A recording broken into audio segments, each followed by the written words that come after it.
அண்ணா சுவாமி அழைக்கின்றாரே, நம்ம அண்ணா சுவாமி அழைக்கின்றாரே.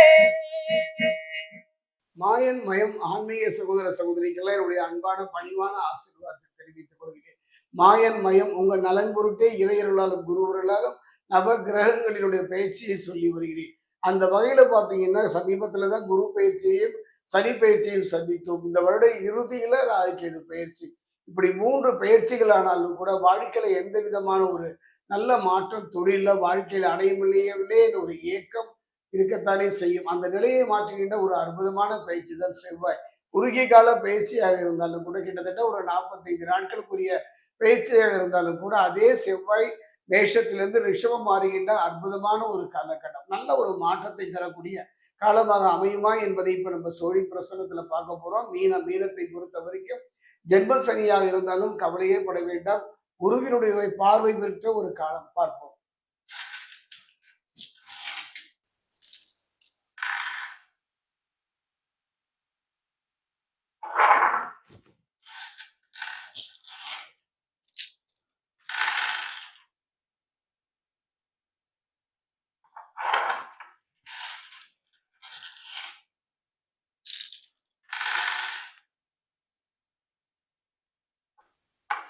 மீனராசி ஆன்மீக சகோதர சகோதரிகளே, மாயன் மயனை நீங்க தொடர்ந்து சப்ஸ்கிரைப் பண்ணி ஆதரவு தெரிவிக்கிற ஒரு நம்பிக்கை நீங்க எப்போ உண்டு. அந்த வகையில இந்த செவ்வாய் பயிற்சி கொஞ்சம் கவனமாகவும் நிதானமும் கேட்டு வந்தாலே போதும்.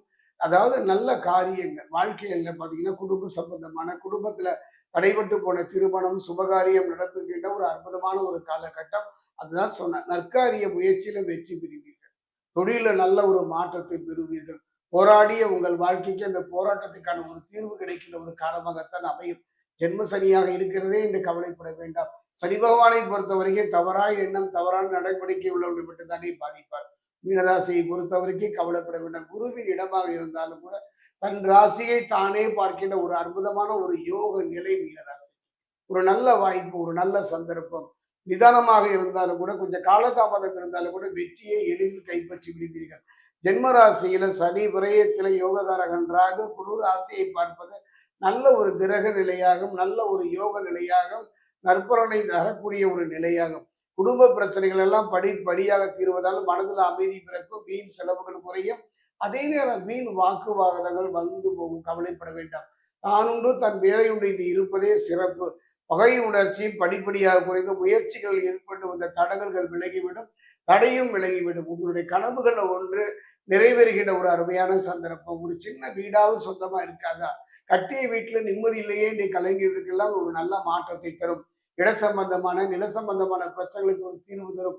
சகோதர சகோதரிகளுக்கு மத்தியில் இருந்த கருத்து வேறுபாடுகள் படிப்படியாக குறைவதை உணரலாம். பண பற்றாக்குறை நீங்கும், கருத்து வேற்றுமை நீங்கும், மனதுல நிம்மதி பிறக்கும். போதுமே, மனதுல ஒரு நிம்மதிங்க. ஒரு மனிதனுக்கு பொண்ணும் பொருளும் இருந்தால் மட்டும் போராது. நல்ல வாழ்வு நல்ல வாழ்க்கை இருந்தால் மட்டும் போராது. நிம்மதி வேணுங்க. இந்த நிம்மதியை தரக்கூடிய ஒரு அருமையான சந்தர்ப்பம் இந்த ஜென்ம சனி காலத்துல செவ்வாயினால் பெறக்கூடிய ஒரு காலகட்டம். மனதிலே நிம்மதி பிறக்கும். புதிய வேலைக்கு முயற்சிப்பவர்களுக்கு வெற்றி கிடைக்கும். அதே நேரத்துல உடல்லையும் சரி மனதிலையும் சரி 3 பலமும் தேக சக்தியும் பெறுகிற ஒரு சந்தர்ப்பத்தை செவ்வாய் அளிப்பார். நீண்ட நாள் இழுத்தடித்த கடுமையான நோயினால் பாதிக்கப்பட்டது எவ்வளவுதான் சம்பாதிச்சாலும் சம்பாதித்தது அத்தனையுமே மருத்துவம் சார்ந்த செலவை சந்தித்து வந்தவங்களுக்கு அதிலிருந்து விடுபடும். அதாவது ரணம் ருணம் அந்த ரெண்டிலிருந்து விடுபடக்கூடிய ஒரு அற்புதமான ஒரு தருணம் செவ்வாய் தருவார். குறிப்பா சொல்ல போனா கலத்திரகாரகன் சுக்கிரன் சுபபலம் பெற்று சஞ்சரிப்பதனால உங்களுடைய வாழ்க்கையில கருத்து வேறுபாடுகள் மீறி அது எதுவும் உங்களை வந்து தாக்கிடாதுங்க. ஒரு நல்ல கருத்து வேறுபாடுகள் மனதுக்குள்ள ஒரு நல்ல கருத்து வச்சிருக்கீங்க.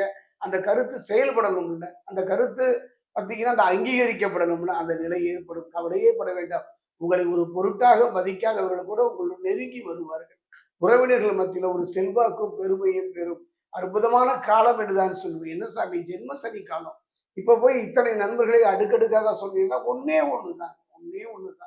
உடலை சரியாக வைத்துக் கொள்ளுங்கள். அதுதான் ஜென்ம சனியில கடுமையான பாதிப்பு.